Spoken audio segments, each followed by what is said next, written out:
Welcome to the Turning Lemons into Lemonade podcast. Each week, your host, Amy Mewborn, business strategist and advisor, will bring you the stories of how successful women entrepreneurs turn their tragedies into triumphs to create the businesses that are changing the world today. And now, your host, Amy Mewborn. Kimra Luna is a personal branding and online business strategist. She helps freedom-seeking entrepreneurs stand out, captivate their audience's attention, and monetize their authentic brands online. Since May of 2014, she has grown her email list and combined social media followings to over 200,000 people. Kimra has over 5,000 students currently enrolled in her digital courses, and her flagship monthly membership, the Freedom Hackers Galaxy, is regarded as one of the most encouraging places in the online space. Welcome, Kimra. Thank you so much for being here. Before we pressed record, we've just been sitting here chatting. And one of the things that I love so much about you is that what you see is what you get. So tell us a little bit about how you got started in your business and how you became Kimra Luna. So, hey everyone, I'm Kimra Luna. I'm a personal branding and online business strategist, and I have been running my current company, Freedom Hackers, for 4.5 years. And we're an online education company where we teach service-based entrepreneurs how to really grow and captivate their audiences online. And, you know, I started this business kind of because I had started these other blogs. And I had a blog back in 2011, and it was a vegan mommy blog. And my blog had gotten so popular and I'm not techie at all, right? People think, oh, you must like know all this tech stuff and build fancy websites. No, my website looked like pure crap. But guess what? My blog was really popular, even though it looked like crap. And I really learned how to grow communities and things like that. And so that blog got really popular, and that led me into what I do now. Because people started asking me how I was growing that blog's popularity, how I was getting so many views and comments and all of this stuff. So I decided to create Freedom Hackers, what I do now. And this was in May 2014. I was like, May 2014, boom, that's like the doors open to my current business. And within the first 3 months, I developed a program called Be True Brand You, which was my signature program. I'm no longer selling it, but that was my signature program at the time. And I ended up doing $65,000 in sales. And I'd never done something like that in my entire life, right? I'm completely shocked. Like, I was just like, what is going on? But all I was doing was just serving people. I was just serving a lot of people. I just was helping people, growing community, and just helping people. That's basically it. Help grow, help grow, help grow. That's like all I kept doing. And within 18 months, the business ended up doing 7 figures. And I have never really heard of an online business doing this before. So I kind of like became like this like unicorn, I guess, so to speak. Yeah. And it was kind of terrifying. I had talked to a few people that I had seen in the online space and kind of asked them for guidance. Like, what do you do with all this money? Like, I don't even know what's going on, because I come from poverty. I was raised on welfare. My mother was a single mom of 5 kids. And I was also raised in a lot of abuse, a lot of trauma. And, you know, I would have never thought of myself as like, you know, Kimra becoming the most successful kid in my graduating class. You know what I mean? Like, I never thought that would have been a thing. I thought I was just like the total loser, right? Mm-hmm. And, you know, when I started creating my current company, I really wanted people to really just inspire people to be themselves. Mm-hmm. You know, I didn't want to hide things. I just was like, this is who I am. This is what I do. Take it or leave it, whether you like me or not. If you hate me, whatever, go away. I don't care. Like, this is just who I am. And I think that started resonating with people, because people started saying like, you know what, I can be more of who I am. And I really hope that that's kind of the overall message with my brand, is that you can be yourself and you can make money being yourself. You don't have to change these things about who you are in order to have success in business. You could come from any background, any way of life, any lifestyle, and still be able to have success. Of course, people need to want to buy the thing from you. Obviously, there has to be a demand for what you offer. But you can do it. You know, it doesn't matter, you know, if you're selling candles or if you're selling, you know, massages, or, you know, you're just selling knitting patterns. It doesn't matter what it is that you're selling. You know, you can still be yourself and make money doing those things. One of the things that I admire so much about you is that we do business with people that we know, like, and trust. And the thing about you in how you show up on social media, how you show up when you meet you sitting at a restaurant, they're all exactly the same. You are you across the board, and you share a lot of very personal things. And you're not afraid to say, you know, this is kind of where I've been, this is where I'm going. And if you like it, great, let's jump on board. And if not, that's okay. How did you get that self-confidence that you're like, okay, if you don't like me, no problem, because you're still pretty young. And that's something that most of us don't get until like our 40s and 50s. And how did that come about? Yeah, it actually started when I was a teenager. Because I was raised in such a chaotic environment, I was disappointed by people every single day. So my expectations of, you know, like even just myself were just like, you know, like, who cares? You know, like these people obviously don't even like me very much anyway, so I'm not going to try to impress them, which was like my family. The people at school, the harder I tried to impress them, the more mean they were to me. So it was like, screw it. I'm just going to be who I want to be. And I'm just like, all right. So I'm in 10th grade. I cut my hair into a mohawk. I have this huge, gigantic, like, mohawk. And by the end of high school, it was pink, which my hair is pink now. So if anybody's watching the video, not the audio, my hair is pink now. But I had this huge pink mohawk. And I was the only, like, chick in my town with the pink mohawk, you know? And I just couldn't care anymore. Like, I was just like, I'm not going to live my life trying to prove myself to other people, trying to impress other people. Like, there's no need for it. And I was listening to one of my favorite punk bands, and they have a song that talks about like why, like basically just why are you trying to impress people? Like there's no point in it. Like people are gonna judge you no matter what you do. So stop trying to impress people. And I was just like, you know what? Like that's true. Like I've been trying to impress all these people around me, and I just don't even care. You know, because guess what? Whoever's gonna resonate with me is gonna resonate with me. And I have plenty of haters. There are forums that people have committed to just writing trash about me. Really? Yes. Yes. So I have arrived on the internet apparently, because like I have forums of people that just talk trash about me. And they're other business owners. I'm like, how do they even have time to do this? Shouldn't they be working with their clients? Like, I don't understand. But anyways, they just trash talk me. And I'm just like, okay, whatever. If that's the type of energy you want to put out in the world, I don't care. You know, but the thing is anybody that's going out and doing any type of good in the world, helping people any type of way, there's going to be someone who doesn't like you. You know, I can't please every single person. It's just not going to happen. Right. And that's all right. You know, there's people that don't like me because, oh, you cuss sometimes. Oh, you have pink hair. Oh, you're gay. People don't like me for all sorts of things. Right. And I'm just like, you know what? Who cares? Like, if you don't like me because of that, I don't want you on my list anyway. Like, bye, go somewhere else. Yeah. You know, because it's like if you were having a party at your house, you don't want to just invite every person in. Yeah. Some people you're like, no, I don't really like you that much either. So it's okay. We just don't vibe. Bye. You know, and it's okay, you know, like, and rejection becomes like part of having a business. And the sooner you can be okay with the fact that not every single person wants to work with you, not every single person is going to like you, that's all right. We spend our whole lives trying to impress people. Oh, people are going to like you if you do that. People are going to like you if you say that. People are going to like you if you wear your hair that way. So what? Like, it doesn't matter. I mean, there are people who have successful businesses. Okay, so when I first started my business, I was self-conscious about it. About like, because I'm like, I have my hair shaved on the side, and it was like pink, or no, it was like greenish, like teal type of color. And then like, I actually, in my first webinars, I wasn't wearing my piercings in my face. I took my piercings out because I thought that people were going to judge me because I had piercings. I thought they wouldn't take me seriously. But then after I did my webinar, and then I ended up getting like 1,000 people on my list in like a 2-week period of time or something, I was like, oh, okay, these people kind of like me. I guess I'll throw the piercings back in, you know? But like, I made sure I had my tattoos covered. Like, I had my whole chest covered in tattoos. I have tattoos on my wrists and things. So I had my tattoos covered. I mean, when I first, you know, started getting more visible online, I definitely was scared of what people were going to think of me.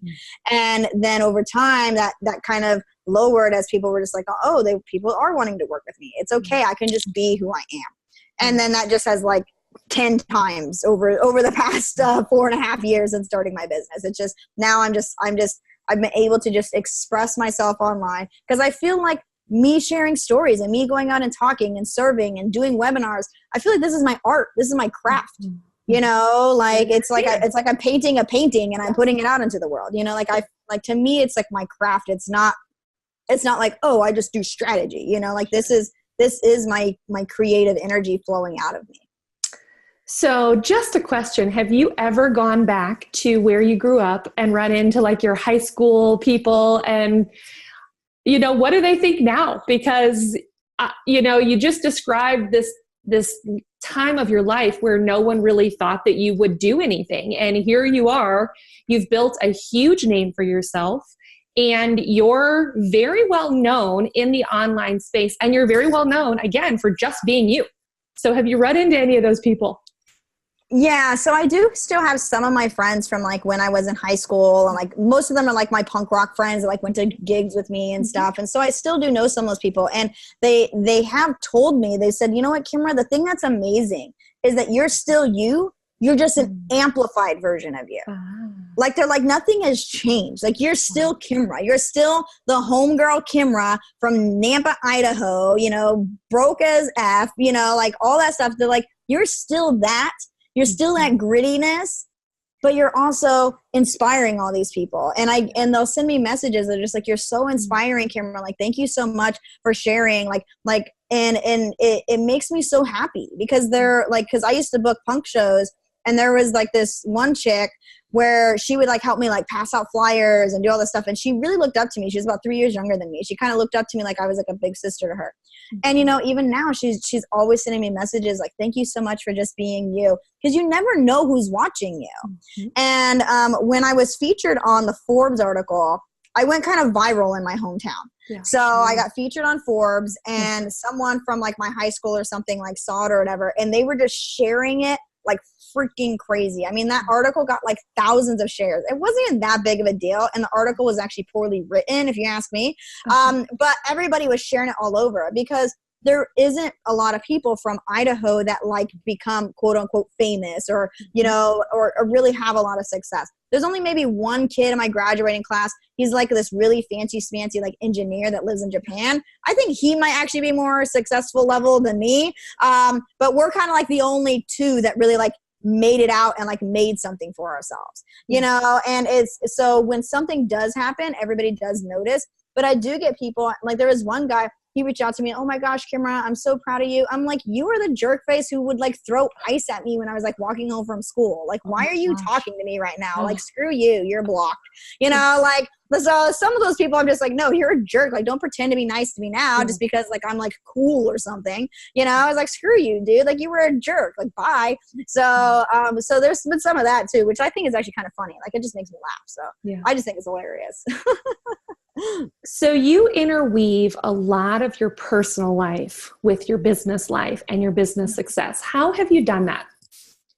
Yeah, and I have to be very mindful about it, you know, because obviously there's certain things, you know, because I have kids, you know, there's certain things I don't want to be talking about them publicly. But most of the stuff I do talk about is like my past experiences in my life, you know. And I recently, you know, there's this whole thing with, you know, like the surviving R. Kelly thing, and like this documentary came out, and everybody in my newsfeed is like talking about this stuff, and I'm like, yo, I can't even watch that documentary because it's gonna traumatize the hell out of me, you know. And so people are like, they're always like surprised, like, oh my gosh, Kimra, I didn't know you went through those sorts of things and blah, blah, blah. I'm like, yeah, you know, I had literally a person in the music industry do something to me, you know? So it's just like, I literally understand these women's experiences. And so, you know, sharing those sorts of things, it can be really scary. And I am scared when I share those things. It's not like I'm just like completely fearless. Like I definitely am not fearless. Like I will be nervous. I will vomit before I go on stage. Like I still have the nerves just like everybody else does. Yeah. And when I make posts, it does make me nervous because I do lose followers. I do, you know, it definitely does affect my business. And then what are my kids going to think when they're older, when they start Googling me and seeing things about me? Because they are going to see things about, you know, being molested and being raped and all of these things. And so it's like, how do I have that conversation with them before they start seeing those things online? You know, and so there's this, it's just been an interesting thing, and I'm still learning it, you know, and I feel, you know, it's like, I'm not like celebrity status, but I might be at some point, you know? So it's like, I have to make sure that my kids are being very mindful of what they share publicly, what I share publicly. And my ex-husband, he really wasn't comfortable with me sharing about being molested or raped or, you know, my childhood. He just was not comfortable with that at all. And I was like, this is going to serve my audience to the highest capacity that I can. And so I am sharing. And it's scary, but I'm doing it anyway. In April, I released a coming out of the closet video. I did a presentation on stage. It was the scariest thing I've ever done in my entire life, was coming out of the closet. It was so horrifying. I was on stage with my phone reading it, shaking the entire time. Mm-hmm. And I'm a person who has done tons of webinars. I'm on stage all the time. Someone could be like, hey, Kimra, do a webinar in an hour. I'll be like, all right, cool. I'll just start crank out some stuff and I'll do it. You know, like I got this. But to share something like that, that's so intimate that most of my friends, even from high school and elementary school, did not know was going on inside of me. You know, sharing that sort of stuff, they were like, oh my God, Kimra, like, I didn't know. And then like, if I contributed in a wrong way of somehow, like, I'm very sorry. Like, I had no clue, you know? And so sharing these things is kind of, it hits people, you know, that are some of my family or friends that I had when I was younger. And so it does affect a lot of people, but you have to do it in a mindful way. And I think when you do things in a more mindful way, and after you've already healed through some of those traumas, it makes it a much better experience. Like, I don't recommend sharing when you're in the middle of a trauma. I mean, the past 18 months I've been going through a divorce. I haven't been sharing a lot about that. Maybe in a year or two, once there's some more healing and some more processing that has happened, then there'll be some stuff that I share. But I'm not just going to throw everything out there and everyone's like, oh my God, I feel so sorry for you, Kimra. No, like, that's not the point of sharing. The point of sharing is to inspire people, to motivate people, to help people take action. When I posted that I was getting a divorce, people started messaging me and they said, you know what, Kimra, I told my husband that we need to go to therapy today. Mm-hmm. Other people said, I broke up with my boyfriend. My boyfriend is just not a good match for me.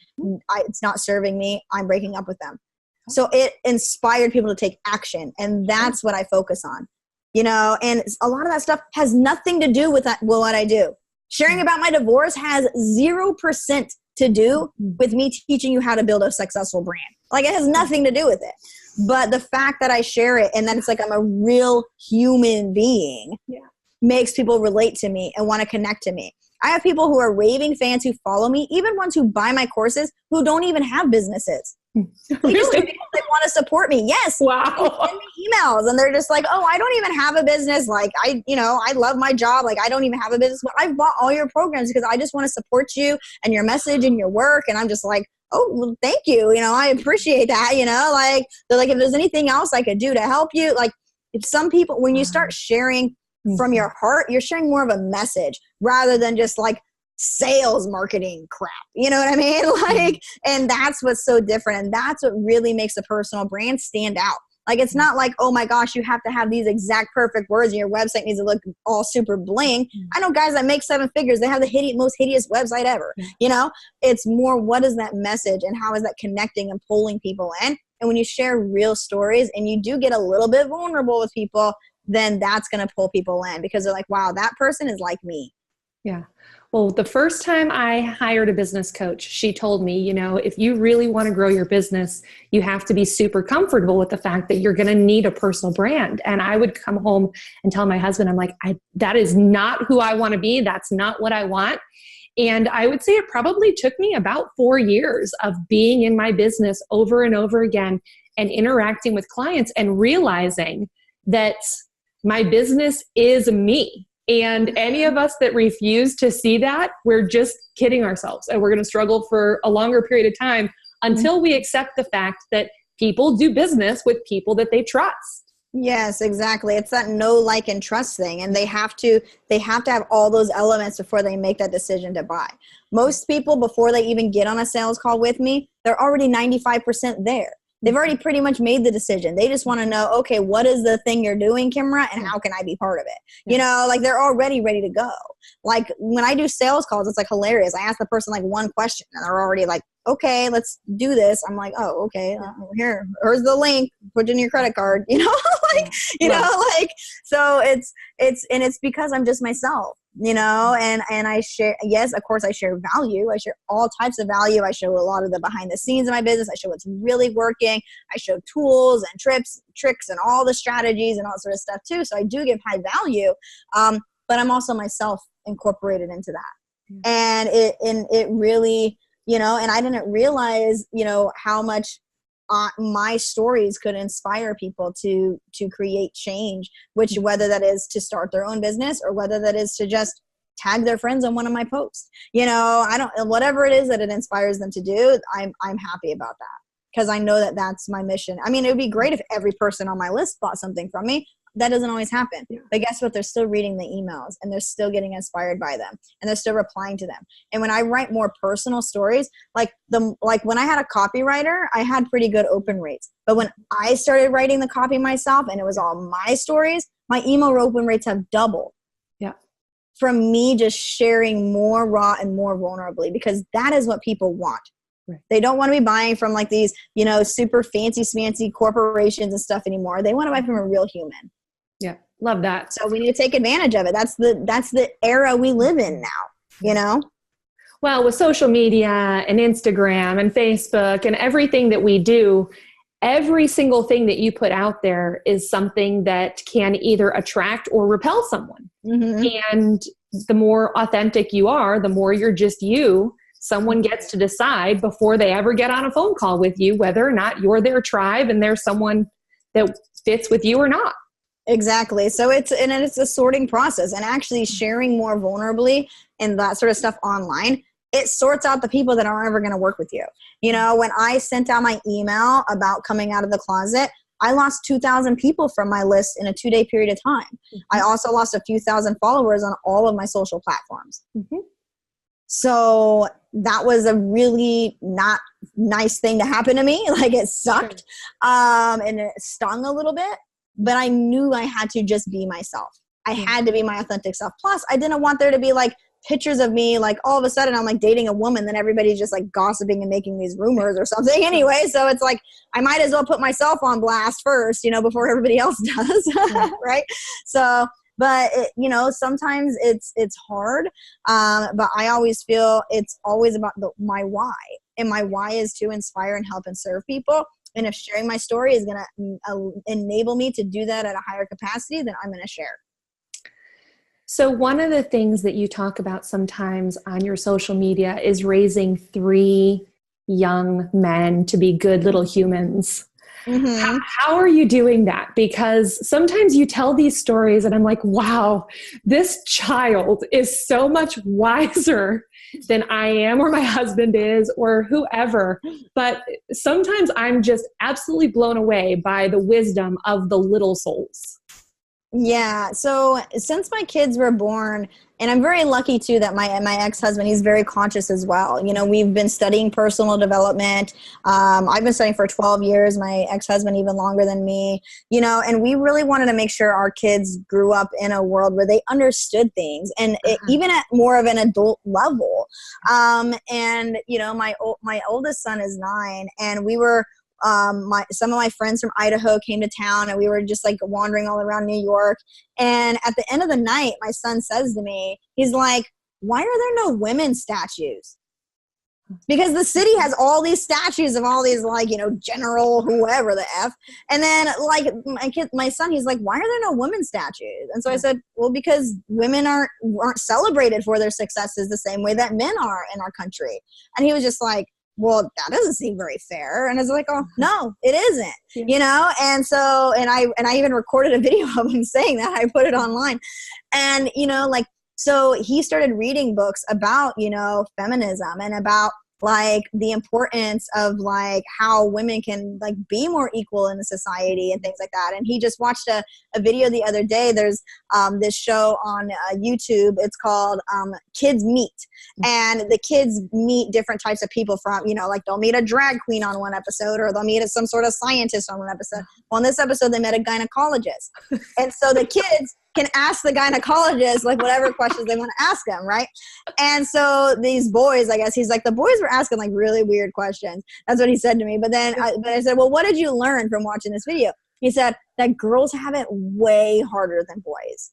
They have No kidding. periods. They have like stomach cramps and headaches and all of these things. And he's just like, that means that boys need to be way nicer to girls. That's what he said. I was just like, that's it, people. That's like all of society just needs to hear this. Like, shout that to people in the back, louder, because like and I'm just like, I tell people all the time, I'm like, it doesn't take rocket science to treat a person nicely. You know what I mean? Like, you can raise your kids in a way where they understand that. And my personal assistant, sadly, her and her friends, they had gone to this it was called an emo prom. And so they were all dressed up and all this stuff. And this guy started assaulting them on the train. Oh my. And my assistant had to punch this guy in the face to get this guy like off of her friend or whatever. And the next day she came to work and she had like, scabs and cuts like on her hand. And so my son asked her, like what happened? And she's like, well, me and my friend, we were like sexually assaulted on the train. And so my son asked, he was like, why do women get sexually assaulted?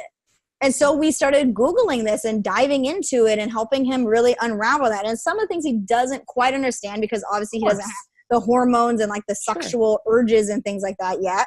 But like, there's still these things like he doesn't understand it. And I had told him, I said, the problem with what happened with Skylar wasn't just that the person sexually assaulted her, is that there were other men there that weren't protecting her. Wow. And I was like, the role of men in our society is to be our protectors, yet they haven't been fulfilling that role. And that's why this sort of stuff has started to get out of control.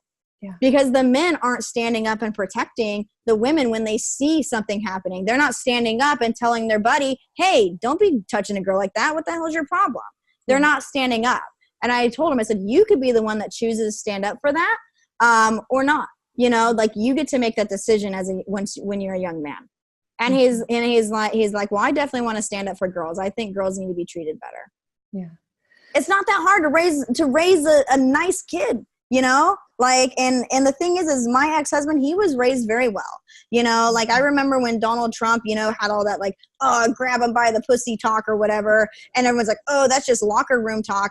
My ex-husband told me, he was like, for one, I would never speak that way. He's like, that is just completely absurd.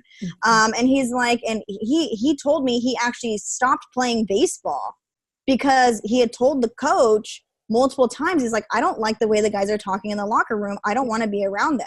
And he quit playing baseball because he didn't like the way they were talking in the locker room. Mm-hmm. Because he was like, if I stand up, they're just going to try to beat me up or fight me. Isn't that crazy? That basically he did the right thing. He went to an advisor. He went to the coach and told them. Yeah, and nothing was done about it. It just, I think that's just par for the course in so many. Yeah, he just felt so awkward with the boys, the way that they were talking, because he's like, they're talking about my friends. Yeah. And he's like, it was disgusting. He's like, I could not be around it. And so I'm very grateful that my husband's parents raised their boys very well, to be kind men. So I'm like, I don't understand why all these people in society think it's so hard. I'm like, it's not that hard. You just need to tell them. Mm-hmm. And start telling them when they're young, right? That behavior is not acceptable. And I was like, it's only going to take a generation or two if we actually would just talk to the dang kids. Yeah.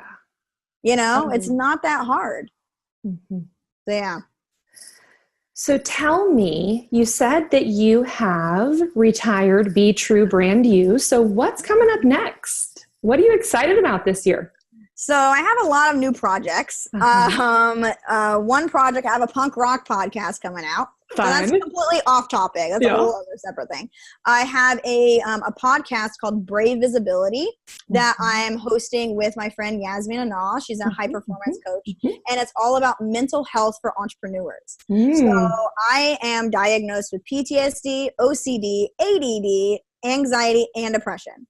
And these diagnoses have came over through the past 10 years of my life. And actually, I didn't even really know I was OCD until about a year ago. So some of them are even pretty newer diagnoses. And mental health is something I feel is so such an important topic that people don't talk about. And so we decided to put together a podcast, and we have a program that's coming out that we're working with a neuroscience like doctor to put together a program that's going to be for entrepreneurs to start really getting onto that journey of mental health, because everyone talks about mindset, but it's like having a positive mindset isn't the same as managing your mental health. Like it's different. It's two different things.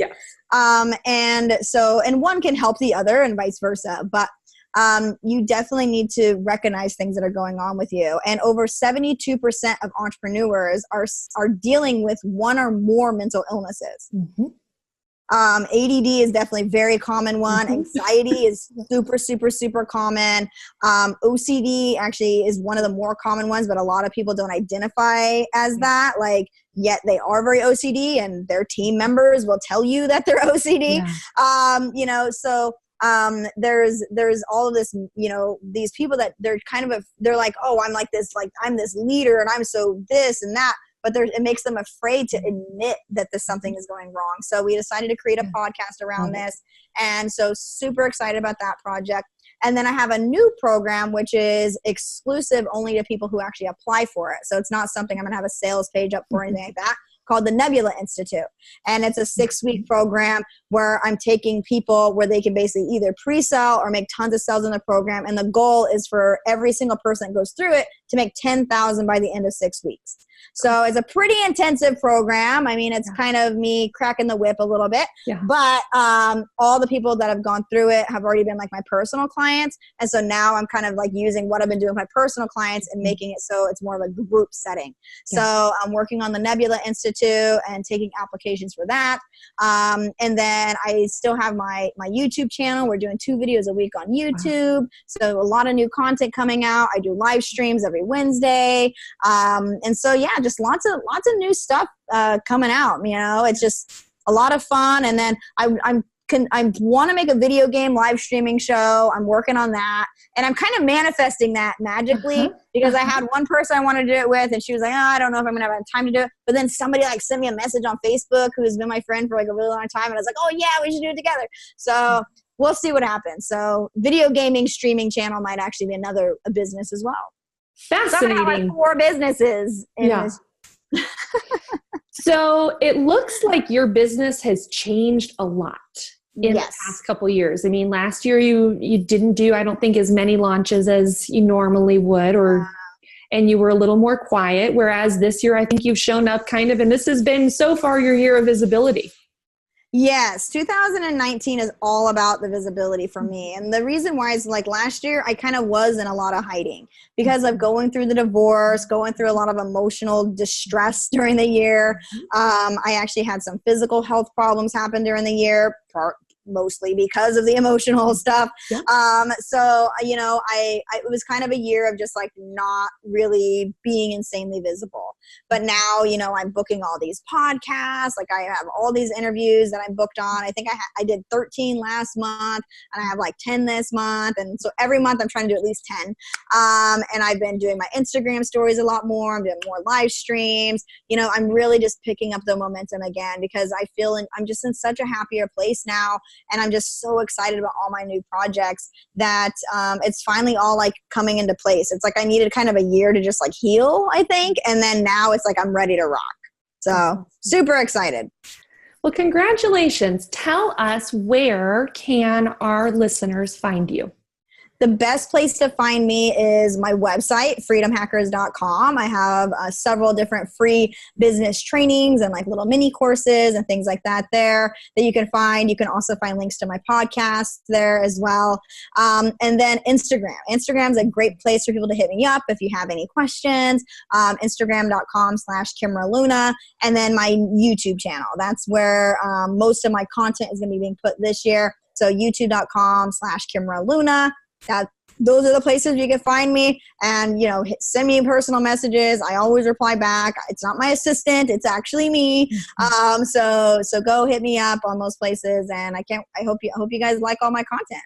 Awesome. Well, we'll be linking all that stuff in the show notes, but I always like to make sure that for the person that's in their car or on the treadmill, that they're getting that audio as well. So thank you so much for your time. I know that you're very busy and there's a lot going on right now. So thanks. We do appreciate it. And everyone, catch Kimra and look her up. Bye. In today's episode, we talked about masterminds and mentors. So if you would like our free checklist on questions to ask before joining a mastermind, please go to the show notes at lemonadepodcast.com. Thank you for listening to Turning Lemons into Lemonade, where women go for support and encouragement to hear how other women business owners turn their setbacks into successes to create 6- and 7-figure businesses. We look forward to seeing you next week.